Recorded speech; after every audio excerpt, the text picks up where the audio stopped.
بسم اللہ الرحمن الرحیم۔ السلام علیکم، پروگرام المرشد اور میں ہوں منور عتیق۔ ناظرین محترم، میرے ساتھ موجود ہیں ہمارے بہت ہی محترم حضرت امیر محمد اکرم اعوان صاحب۔ آپ سلسلہ نقشبندیہ اویسیہ کے شیخ ہیں، مترجم قرآن ہیں، مفکر قرآن ہیں۔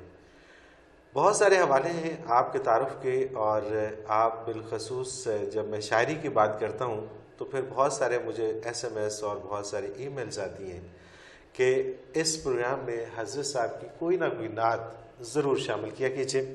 حضرت صاحب بہت شکریہ، آپ نے ہمیں وقت دیا، اور بہت ساری SMS اور ہمیں ای میلز آتی ہیں۔ ہم نے ایک پروگرام میں آپ سے ریکویسٹ کی تھی نعت کے حوالے سے، تو میں چاہوں گا کہ آج بھی اگر آپ ہمیں کوئی اپنی نعت سنا دیجیے تو۔ الحمدللہ رب العالمین والصلاة والسلام علی حبیبہ محمد وآلہ وصحبہ اجمعین۔ اعوذ باللہ من الشیطان الرجیم، بسم اللہ الرحمن الرحیم۔ نعت ایک ایسا موضوع ہے جسے نبھانا بہت مشکل ہے۔ نعت کا لفظی ترجمہ یا مراد ہے نبی صلی اللہ علیہ وآلہ وسلم کے اوصاف و کمالات کا ذکر۔ بے شک۔ لیکن جب شاعر نعت لکھتا ہے تو دیکھا یہ گیا ہے کہ وہ حضور کے کمالات کو تھوڑا وقت دیتا ہے اور اپنی ضروریات کو زیادہ اس میں داخل کرتا ہے۔ صحیح، بالکل صحیح۔ میرا یہ ہو جائے، میرا وہ ہو جائے، میں جاؤں گا نہ خالی بھر دو میری جھولی، خالی نہ جاؤں گا۔ اب یہ خالی دنیا کی ضروریات زیادہ، خالی نہ جاؤں گا جھولی بھر دو، یہ نعت تو نہیں ہے۔ بے شک۔ نعت تو اس میں صرف وہ جملے ہیں جن میں حضور کی تعریف کی گئی۔ سبحان اللہ، سبحان اللہ۔ باقی جو اپنا ہم کہہ رہے ہیں تو ہر انسان ہمہ وقت محتاج ہے، انسانی ضرورتیں پوری نہیں ہوتی۔ ان کو میری ذاتی رائے میں ان کو کسی اور جگہ اٹھا رکھنا چاہیے۔ اور جب بات نعت کی ہو تو اس میں ساری تعریف اللہ کے نبی صلی اللہ علیہ وسلم کی ہونی چاہیے۔ سبحان اللہ، سبحان تو اللہ۔ یہ ایک کوشش کی ہے میں نے، یہ کچھ اور طرح سے نعت ہے۔ ماشاءاللہ۔ یہ ایک نقشہ بناتی ہے کہ اگر بارگاہ رسالت میں کوئی لمحہ حاضری کا نصیب ہو جائے سبحان اللہ، تو کیا ہو۔ تو کیا ہو، کیا بات۔ رات حاضر تھا میں آقا، خواب میں در پر تیرے۔ سبحان اللہ، سبحان اللہ۔ رات حاضر تھا میں آقا، خواب میں در پر تیرے، نور کی بارش برستی ہے ابھی دل پر میرے۔ واہ، یہ اس حوالے سے نعت ہو گئی نا۔ کیا بات ہے، کیا بات ہے کہ ابھی تک اس کا اثر ہے، اس حوالے سے مدد ہو گئی نا جی۔ رات حاضر تھا میں آقا، خواب میں در پر تیرے، نور کی بارش برستی ہے ابھی دل پر میرے، سبحان اللہ۔ پھول جیسے کھل رہے ہوں راہ گزاروں پر کبھی، کیا بات، اس قسم کا کیف طاری ہے میرے دل پر ابھی۔ دل پر ابھی، سبحان اللہ، سبحان اللہ۔ پھول جیسے کھل رہے ہوں راہ گزاروں پر کبھی، اس قسم کا کیف طاری ہے میرے دل پر ابھی، یا کوئی ندی ہو جیسے کوہساروں میں رواں۔ واہ واہ، کیا بات۔ یا کوئی ندی ہو جیسے کوہساروں میں رواں، گنگنا کے کر رہی ہو عظمت باری بیاں۔ کیا بات، کیا بات، سبحان اللہ۔ یا کوئی چشمہ ہو جیسے دامن کوہسار کوثر میں، یا کوئی چشمہ ہو جیسے دامن کوثر میں، نور کی کرنیں ہوں جیسے ابر لولو بار میں۔ سبحان اللہ، سبحان اللہ۔ نور کی کرنیں ہوں جیسے ابر لولو بار میں، یا کوئی ہرنی ہو سبزہ زار پر پھرتی ہوئی۔ واہ واہ۔ یا کوئی ہرنی ہو سبزہ زار پر پھرتی ہوئی، آبشار نور ہو کوثر سے گرتی ہوئی، کیا بات۔ یا کنارے جھیل کے ہو مور یوں رقصاں کوئی۔ سبحان اللہ۔ یا کنارے جھیل کے ہو مور یوں رقصاں کوئی، کوس کے رنگوں میں دنیا پیار کی بکھری ہوئی۔ کیا بات۔ کوس کے رنگوں میں دنیا پیار کی بکھری ہوئی، ہو شفق سے پھوٹتی سرخی کنارے آب جو، سبحان اللہ. ہو شفق سے پھوٹتی سرخی کنارے آب جو، ننھی ننھی تتلیوں کو ہے گلوں کی جستجو. سبحان اللہ. یا چمن میں پھول جیسے کھل رہے ہوں جا بجا، رنگ برنگی خوشبوؤں سے ہو چمن مہکا ہوا، خواب کا لمحہ بنا ہے رونق بزم حیات. سبحان اللہ. خواب کا لمحہ بنا ہے رونق بزم حیات، بس گئی ہے دل کی دنیا بن گئی ہے میری بات. سبحان اللہ. بن گئی ہے میری بات. کیا بات ہے، کیا بات. یہ ساری چیزیں جو نظم میں مانگنی تھی مانگنے کی نوبت نہیں آئی. اور یہ کیا کیفیت ہے جس کا آپ نے ذکر کیا اس کے اندر، کہ خواب میں در پر حاضری، اور پھر اس کی کیا کیفیات اور کس کس سے تشبیہ. سبحان اللہ جی. حضرت جی حسب معمول کچھ سوالات ہمارے پاس موجود ہیں، ان کو شامل کرتے ہیں پروگرام میں. پہلا سوال ہے شہباز حسن لاہور سے. یہ لکھتے ہیں حضرت جی قرآن پاک میں ہے کہ شہید کو مردہ مت کہو، اور پھر یہ بھی ہے کہ افضل جہاد بن نفس ہے، تو کیا ایک ولی اللہ کو موت کے بعد زندہ سمجھا جائے؟ گزارش یہ ہے کہ باحیات بعد الموت یہ ایک الگ موضوع ہے، یہ ایک پورا موضوع ہے. اور آج کل تو فتنوں کا دور ہے، آج تو بحث حیات النبی پہ ہوتی ہے. صحیح. یعنی قرآن تو کہتا ہے کہ جو نبی کی اطاعت میں اللہ کے لیے جان دے دے اسے مردہ نہ کہو. آج ایسا دور آ گیا ہے کہ لوگ نبی کی عظمت کو بھی زندہ کہنے سے روکنے پہ کمر باندھے ہوئے ہیں. بے شک.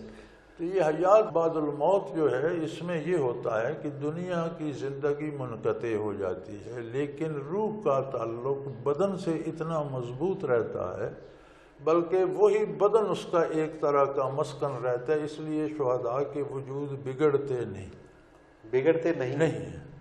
یعنی اس صدی میں 14ویں صدی میں بعض صحابہ کے وجود آئے مبارک نکالے گئے اور تر و تازہ تھے. سبحان اللہ. سبحان اللہ. بلکہ ترکی میں جو وجود آئے مبارک 2 صحابہ کے نکالے گئے تھے، تو ایک جرمن ڈاکٹر جو بہت بڑا سائنٹسٹ تھا اور آنکھوں کا بہت بڑا ماہر تھا، تو ایک صحابی کی آنکھیں کھلی تھی. وہ اس لیے مسلمان ہو گیا کہ اس نے کہا کہ میں پورے وثوق سے کہہ سکتا ہوں کہ یہ آنکھ زندہ شخص کی.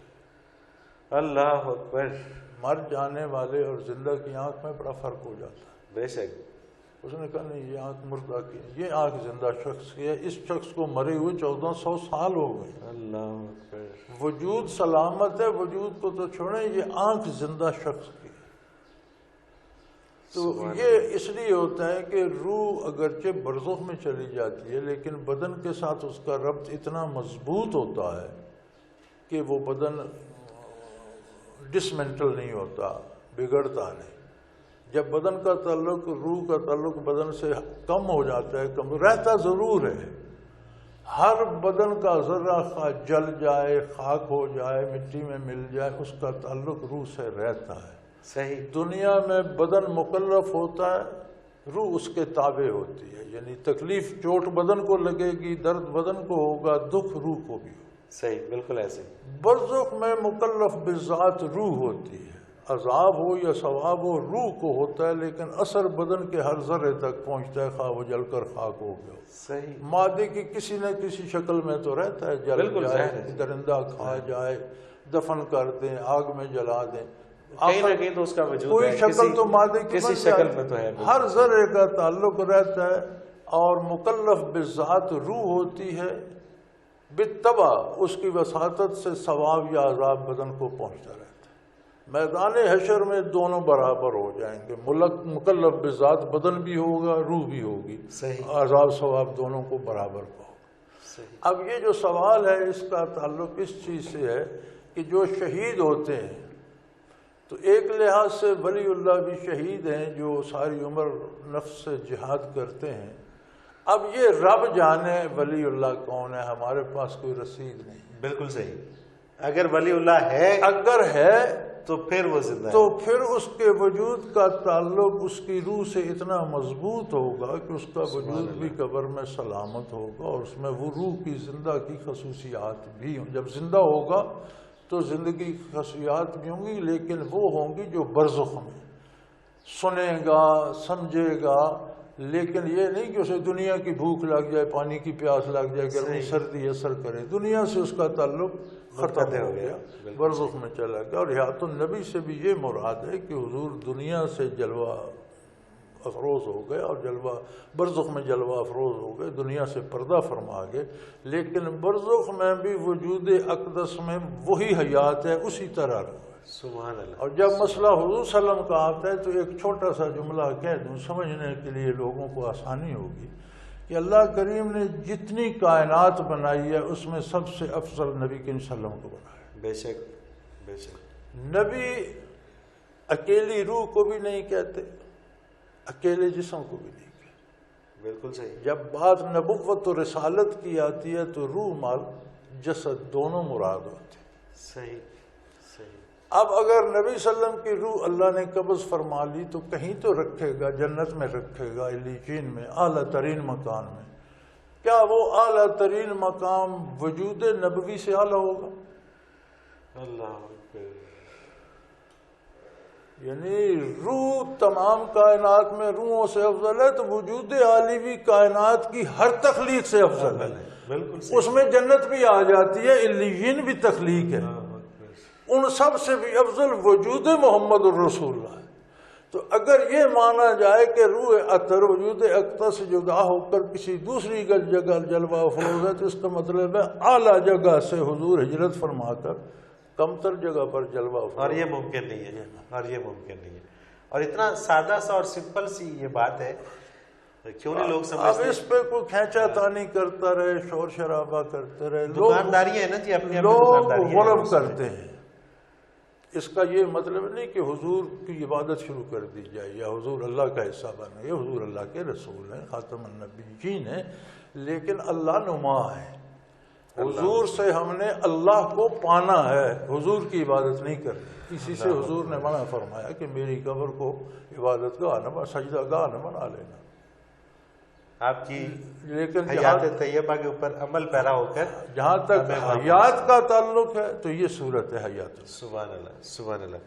حضرت جی ایک اور بڑا اہم ترین سوال ہے، فریہ انور ہے لاہور سے، یہ کہتی ہیں کہ گھر میں کتا اگر ہو یا تصویر ہو تو کہتے ہیں کہ وہاں پر رحمت کے فرشتے نہیں آتے، اور تصویر اگر گھر میں ہو تو نماز نہیں ہوتی، ذرا وضاحت فرمائیے۔ یہ بڑا سوال، اچھا سوال بھی ہے، اور میرا خیال ہے یہ آج کے دور کی بڑی ضرورت بھی ہے۔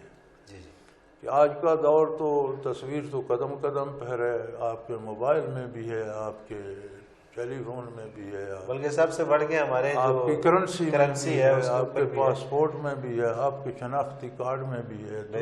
اس کا مطلب تو یہ ہے کہ آپ نماز پڑھ رہے ہیں، کارڈ جیب میں ہے تو بھی بت جیب میں ہے، اور جو کرنسی ہے تو بھی بت جیب میں ہے، تو یہ تو بڑا مسئلہ ہو جائے گا۔ آپ طواف کر رہے ہیں اور کم از کم پاسپورٹ تو آپ کے پاس ہوگا، خانہ کعبہ کا جب تو آپ تصویر اس میں بھی ہے تو آپ بغل میں بت دبائے طواف کر رہے ہیں۔ تو یہ سمجھ لیا جائے، علماء متقدمین کی رائے یہ ہے کہ جہاں قرآن میں اس کی حرمت آئی ہے وہاں لفظ تصویر نہیں ہے، تمثیل ہے۔ تمثیل، صحیح۔ قرآن نے جو لفظ استعمال فرمایا وہ تمثیل ہے، صحیح۔ اور تمثیل کہتے ہیں 3 ڈائمینشن چیز کو۔ صحیح۔ تمثیل وہ بنتی ہے جس کے 3 رخ ہوں، لمبائی، چوڑائی اور اونچائی، جسے انگریزی میں 3 ڈائمینشن کہتے ہیں۔ بالکل صحیح۔ تو 3 ڈائمینشن جو ہوتا ہے وہ بت ہوتا ہے۔ صحیح۔ یہ تصویر جو کاغذ پہ ہے اس میں ڈائمینشنز نہیں ہوتی، اس میں موٹائی نہیں ہوتی، اس کا کوئی وجود نہیں ہوتا، ایک کاغذ پہ ایک لکیر ہے۔ صحیح۔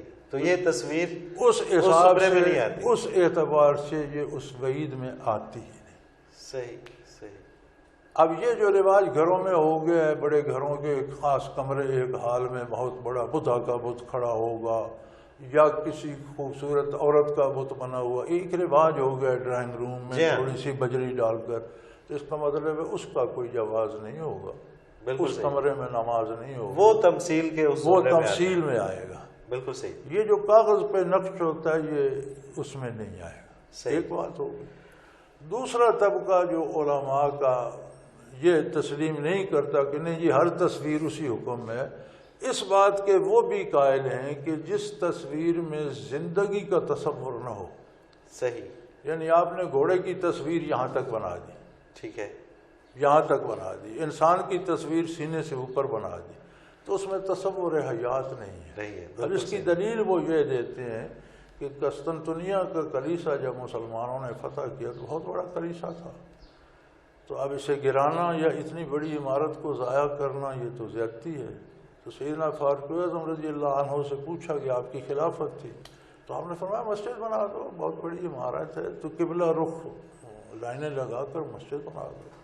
سوال یہ پیدا ہوا کہ انہوں نے آگے پیچھے ہر طرف تصویریں بنا رکھی تھیں انسانی شکل میں فرشتوں کی, کہیں پر لگے ہوئے ہیں, کہیں وہ ننگے ہیں, کہیں کچھ لباس ہے, کہیں نہیں ہے. آپ نے کئی جگہ کلیسوں میں دیکھی, کیلنڈروں پہ بھی دیکھی ہوں گی تصویروں میں, تو وہ قد آدم تصویریں بنی ہوئی تھی. صحیح. تو عرض کیا گیا کہ اگر یہ قد آدم اور یہ اتنی زیادہ ہیں کہ پھر تو کسی دیوار کا کوئی حسن نہیں رہے گا اور ساری دیواریں چھل جائیں گی, تو اس کا کیا کیا جائے؟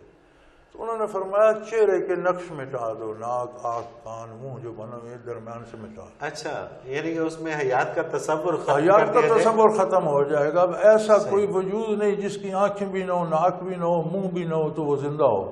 بالکل صحیح. تو یہ ہٹا دو, باقی تصویر رہنے دو, وہ تصویر کے حکم میں نہیں ہو. صحیح. لہذا یہ جو جسم ہے حیات کا تصور نہیں ہے, جو پاسپورٹ پر ہے, نوٹ پر, کرنسی پر ہے, یا کوئی کسی کی تصویر اپنے عزیز و اقارب کی آپ رکھتے ہیں جس میں پوری فوٹو نہیں ہے, بے شک گھٹنے سے نیچے ٹانگیں نہیں ہیں, تو بھی حیات کا تصور نہیں. حضرت جی اسی سوال کو, کیونکہ اس کا دوسرا حصہ بھی باقی ہے, ایک بریک کے بعد دوبارہ ناظرین محترم ایک مختصر سا کمرشل بریک, اس کے بعد اسی سوال سے دوبارہ آپ کی خدمت میں حاضر ہوتے ہیں. ہمارے ساتھ رہیے.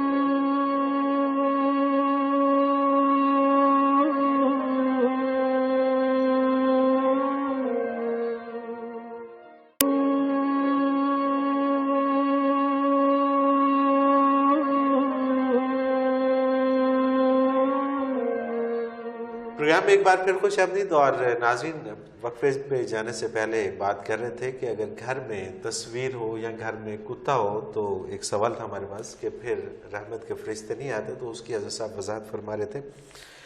تصویر آپ نے فرمایا کہ اگر اس میں حیات کا تصور نہیں ہے تو پھر سب اس کے قائل ہیں کہ اس کے قائل ہیں. تمام جتنے بھی علماء اکرام ہیں وہ متفق ہیں کہ پھر ہو جاتی ہے نماز. اور کتے کے حوالے سے, کتے کا ذکر قرآن کریم میں بھی آیا ہے, ان شکاری کتوں کا جو آپ شکار کے لیے تربیت دیتے ہیں اور رکھتے ہیں. صحیح. اور فرمایا گیا ہے کہ اگر وہ تربیت یافتہ کتے آپ جانور پر چھوڑتے ہیں اور وہ جانور کو پکڑ لیتے ہیں اور آپ جا کر ذبح کر لیتے ہیں تو حلال ہے. صحیح. اب اگر شکار کر کے جانور حلال ہے تو شکاری کتے کوئی رکھے گا, سدھائے گا, تب جا کر وہاں پہنچیں. بالکل صحیح. اس کا مطلب ہے ان کا ضرورت کے لیے ان کا رکھنا جائز ہے. جہاں یہ ضرورت ہے کہ شکار زندگی کی ایک ضرورت ہے, ایک حصہ ہے ہماری غذا کا, بالکل, وہاں شکاری کتے کے رکھنے کا جواز ہو گیا. اسی طرح ایک دوسری حدیث مبارک میں ارشاد ہے کہ جہاں چور ڈاکو کا ڈر ہو اور رکھوالی کے لیے کوئی کتا رکھتا ہے تو اس کے مصداق میں نہیں, اس حکم میں نہیں آتا, اس حکم میں نہیں آتا. بالکل صحیح. اس کی اجازت ہے. تو ویسے موج میلے کے لیے کتے رکھنا وہ درست نہیں ہے. صحیح. وہ اس میں آتے ہیں جو نہ شکار کرتے ہیں نہ رکھوالی کرتے ہیں. میں شوقیہ لوگوں نے کہ انگریز کتے پالتے ہیں, ہم بھی کتے پالیں, کتے اٹھا کر ساتھ تصویریں بنا لیں, یا باہر سے گھر میں آئے تو کتا پاؤں میں لوٹنے لگا اور جاتے ہی اسے بائی بائی کر کے چلے گئے. یہ مطلب کتے کو کتا رہنے دیں, کتے کو کتا رہنے دیں, یہ حکم اس پر لاگو ہوتا ہے. تو کوئی رکھوالی کے لیے رکھتا ہے جائز ہے, اجازت ہے. شکار کے لیے رکھتا ہے اجازت. شکار کے لیے اگر رکھتا ہے اور وہ شوق نہیں بلکہ ضرورت کے شوق نہیں, ضرورت کے تحت ہو. حضرت جی ایک سوال ہے, نصر اللہ ہیں لاہور سے. اہل تصوف ایک لفظ مجاہدہ بہت استعمال کرتے ہیں, پھر اسے اضطراری اور اختیاری کا نام بھی دیتے ہیں. براہ کرم لفظ مجاہدہ کی وضاحت فرما دیجیے. مجاہدہ جد و جہد سے مشتق ہے, اسی سے جہاد مشتق ہے. صحیح. مجاہدہ کا معنی ہوتا ہے بہت زیادہ محنت کرنا. ایک ہوتی ہے نارمل روٹین کی محنت، ہم 5 نمازیں بھی پڑھتے ہیں، فرصت مل جائے تلاوت بھی کر لیتے ہیں، کبھی تسبیح بھی ہاتھ میں، یہ ہمارا ایک روٹین ہے ہر مسلمان مرد عورت کی، جسے اللہ توفیق دے۔ یہ امور عادی میں سے ہمارے لیے یہ ہماری روزمرہ کی روٹین بن جاتی ہے، امور عادیہ میں آ جاتی ہے۔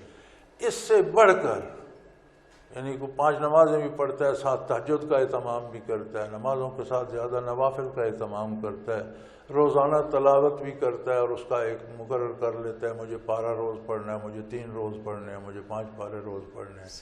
یہ جو وہ زائد محنت کرتا ہے، راتوں کو اٹھ کر ذکر اذکار کرتا ہے، دن کو وقت نکال کر ذکر اذکار کرتا ہے، تو یہ جو اوور ٹائم وہ لگاتا ہے، جسے آپ اس طرح کہہ لیں، وہ مجاہدہ ہے۔ بالکل صحیح۔ اب یہ مجاہدہ تو بندے کی طرف سے، عطا اللہ کی طرف سے ہے۔ یہ ضروری نہیں کہ اس نے مجاہدہ 10 آنے کا کیا ہے تو اسے مزدوری 10 آنے میں لے، وہ 10 روپے 10,000 دے دے، اس کی مرضی۔ بے شک۔ کیونکہ جو چیزیں ملتی ہیں وہ ثمرات ہوتے ہیں، پھل ہوتا ہے، ثمرات اللہ کی طرف سے۔ ایک درخت پہ 10 بیر لگا اور ایک پہ 10,000 لگا دے، یہ اس کی مرضی۔ بیری تو جس پر 10 لگے اس نے بھی اتنی محنت کی، اس کے درخت پہ 10 پھل لگے، دوسرے نے بھی اتنی محنت کی، اس پہ 10,000 لگ گئے، تو یہ پھل لگانا اس کا کام ہے۔ جب کسی کو مجاہدے سے زیادہ انعام مل جاتا ہے تو چونکہ قدرت کا ایک نظام ہے، دنیا عالم اسباب ہے، ہر سبب کے نتیجے میں کچھ پیدا ہوتا ہے۔ یہ دنیا کی اللہ نے نظام ایسا بنایا ہے، بلکہ اللہ خود جو کام کرتا ہے، عیسیٰ علیہ السلام کو بغیر والد کے پیدا فرمایا، بغیر سبب کے نہیں۔ جبرائیل امین کو بھیجا کہ جا کر مائی صاحبہ کو دم کر دے، بھئی کیا ضرورت تھی جبرائیل کے دم کی؟ ضرورت یہ کہ دنیا عالم اسباب ہے، اللہ کریم نے خود بنائی، وہ خود سبب کو ترک نہیں کرنا چاہتا، بے شک اپنے نظام کو قائم رکھے گا۔ بالکل صحیح۔ تو جب کسی کو وہ عطا کر دیتا ہے کہ اس کا مجاہدہ تو تھا، اسے 10,000 روپے ملتے، اس نے 10 لاکھ دے دیے، اب مجاہدے میں اور عطا میں جب گیپ آ گیا تو یہ تو اتنا ہی کرے گا، کرنے سے رات کو کوئی بیماری آ جائے گی، کوئی مصیبت آ جائے گی، تو وہ مصیبت بھگتے گا اور اس میں بھی اللہ کا شکر ادا کرتا رہے گا، تو اسے مجاہدے اضطراری کہتے ہیں۔ وہ جو اللہ نے اس سے زبردستی کرا دیا کہ یہ اب کمی پوری کرو۔ بالکل صحیح، بالکل صحیح۔ تو یہ عموماً اہل اللہ کے ساتھ یہ رہتا ہے، چونکہ اس کی عطا وسیع ہوتی ہے تو مجاہدے پورے نہیں ہوتے، تو مجاہدہ اضطراری ضرور رہتا ہے۔ صحیح۔ تو یہ چلتا رہتا ہے اس طرح۔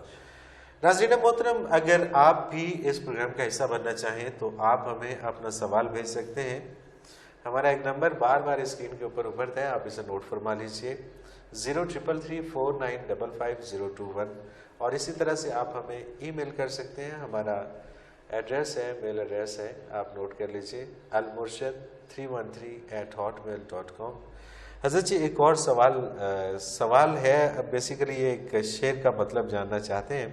محمد ایوب کمبو ہیں لاہور سے، یہ لکھتے ہیں جی اللہ تعالیٰ کی لاکھوں رحمتیں، لاکھوں سلام حضرت محمد صلی اللہ علیہ وسلم پر، اللہ تعالیٰ کے محبوب بندوں پر، اللہ تعالیٰ کے دوستوں پر۔ حضرت جی سلطان العارفین کے ان اشعار کی وضاحت فرما دیجیے۔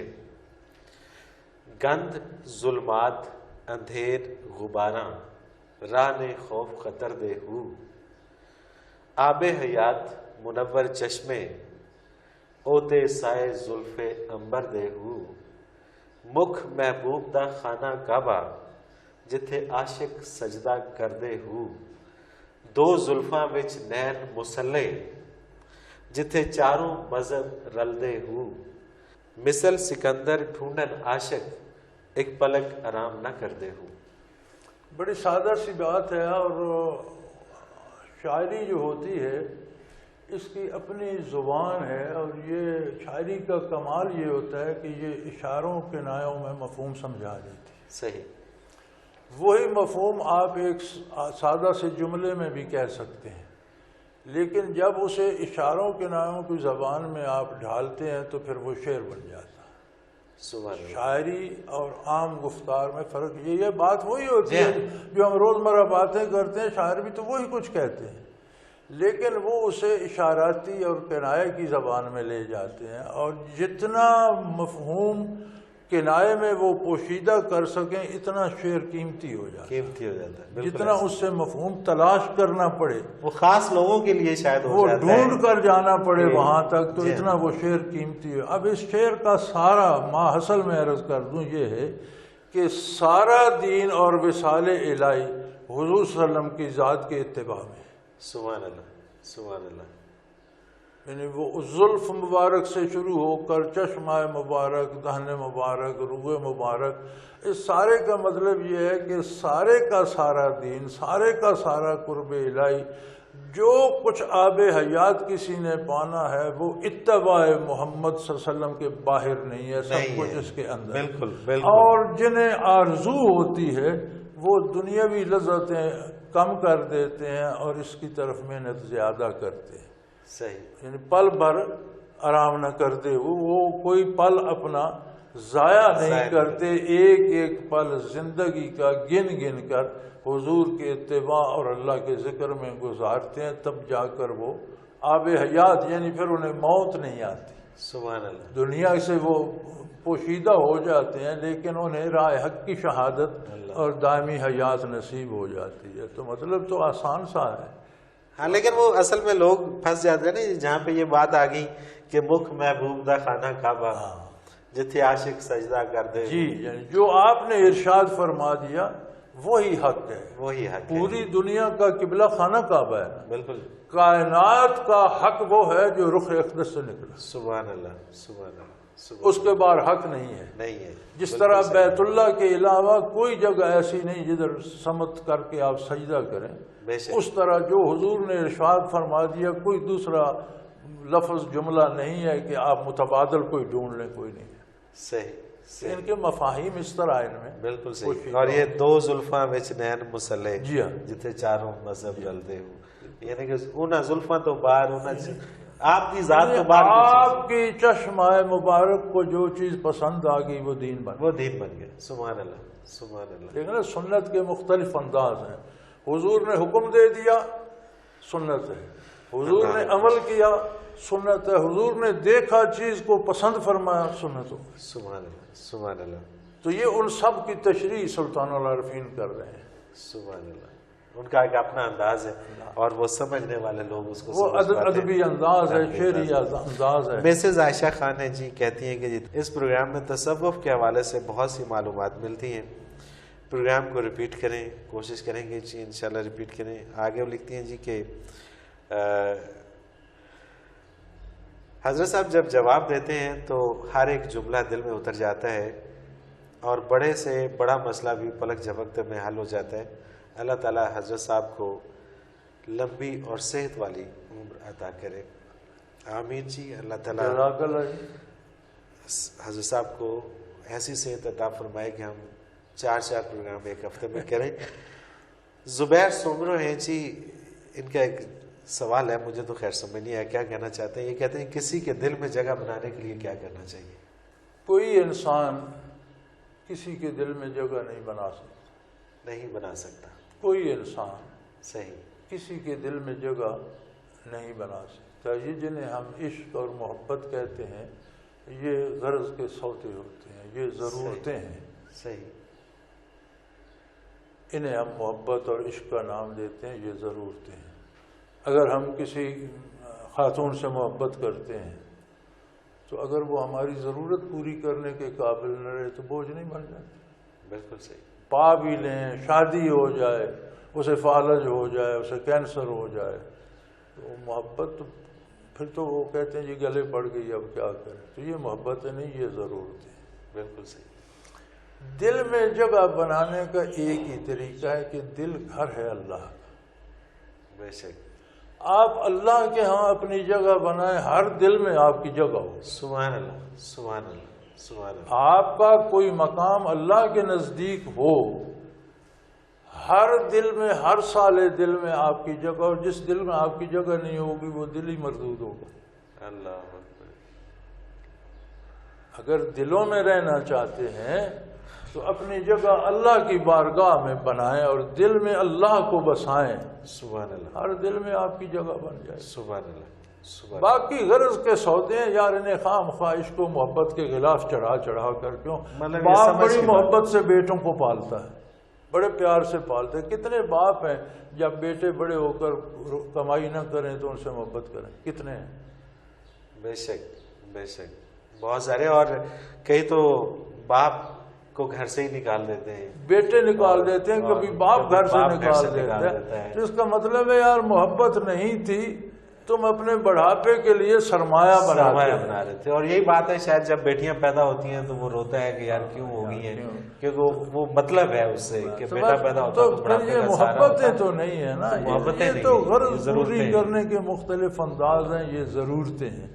محبت جہاں ہوتی ہے، محبت کی سب سے پہلی خصوصیت یہ ہوتی ہے کہ اس کی کوئی آرزو نہیں ہوتی، وہ بے غرض ہوتی. بے غرض ہوتی، بالکل صحیح بات ہے. اور یہ لوگوں کو اللہ سے بھی بے غرض محبت نہیں ہے، وہ اللہ سے بھی محبت کرتے ہیں اپنی ضرورت کے لیے. وہ کریم ہے، وہ کہتے ہیں مجھے یہ بھی قبول ہے، آؤ تو صحیح. اللہ اکبر. اللہ وہ اس پہ بھی اجر دے سکے. لیکن اصل مزہ جب آتا ہے کہ جب محبت وہ کی جائے کہ سب کام اس کے سپرد کر دیا. سبحان اللہ سبحان اللہ. ابراہیم علیہ السلام کو کی جائے تو اس کے رضا کے لیے. ابراہیم علیہ السلام کو جب آگ میں پھینکنے کی تیاری ہوئی تو تمام فرشتوں نے بارگاہ الہی میں عرض کی، بار الہ ہم کس لیے ہیں؟ یہ چند کمزور بندے تیرے خلیل کو آگ میں، ہمیں اجازت دے، ہم انہیں بچا لیں، ہم ان کو تیس نیس کر دیں. تو فرمایا پوچھ لو ابراہیم سے. اب جبریل امین تمام فرشتوں کے سردار ہیں، وہ حاضر ہوئے، سلام عرض کیا کہ اللہ کریم نے حکم دیا کہ آپ سے اجازت لے لی جائے تو ہم آپ کو آگ میں جانے سے پہلے اچک لیں، آگ بجھا دیں، ان کو تباہ کر دیں. تو انہوں نے پوچھا جبرائیل تم جانتے ہو مجھے آگ میں کیوں پھینک رہے ہیں؟ میں نے کیا کیا؟ یہ اللہ کے لیے آپ نے اللہ کا نام، اللہ کا پیغام دیا، یہ اللہ کے اس کے بدلے آپ. تو انہوں نے فرمایا تو پھر اللہ دیکھ نہیں رہا؟ دیکھ رہا، چاہے تو بچا نہیں سکتا، بچا سکتے. تو اس نے کہا تم درمیان میں کیوں آ؟ سبحان اللہ سبحان اللہ. پتہ تب چلے نعرے ابراہیم ہو، آپ پنگوڑے میں پڑے ہوں، جبرائیل امین کہے میں بچا لوں تو آپ کہیں نہیں، بیچ میں مت آؤ، بیچ میں مت آؤ، میں جانوں میں وہ دیکھ رہا، اگر وہ اس میں خوش ہے کہ مجھے جلا دے تو جلا دے. سبحان اللہ سبحان اللہ. یہ محبت ہے. اور وہ ایسا قادر ہے کہ اس نے کوئی سبب تلاش، اس نے آگ کو حکم دیا کہ میں نے تمہیں جلانے کے لیے پیدا کی دیا، ہمیشہ جلاتی ہو، ہر چیز کو جلاتی رہو گی، لیکن کونی بردم و سلام علی ابراہیم، ابراہیم کے لیے جلتی بھڑکتی رہے، ابراہیم کے لیے باد بہاری بن جا. سبحان اللہ سبحان اللہ. آگ باد بہاری بن جائے. تو یہ محبت ہے، باقی غرضوں کے سودے ہیں. حضرت جی پروگرام کا وقت کا پتہ ہی نہیں چلتا اور آدھا گھنٹہ یوں گزر جاتا ہے. ناظرین محترم، آپ کے سوالات ہمارے پاس سبھی موجود ہیں، اگلے پروگرام میں انشاءاللہ ان کو شامل کریں گے. تب تک کے لیے منور عتیق کو اجازت دیجیے. اللہ حافظ.